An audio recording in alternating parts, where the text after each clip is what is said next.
guys, ayan na yung resulta sa dalawang welding rod na ginamit ko. Ayan, dalawang welding rod. Ayan ang resulta niya. Ayan ang, kasi malaki hukay niyan.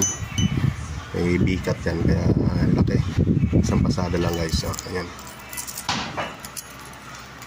Ayan yung kanya, ayan. Yung daan ng dalawang welding rod mga master. Ayan. Ayan yan. Ito.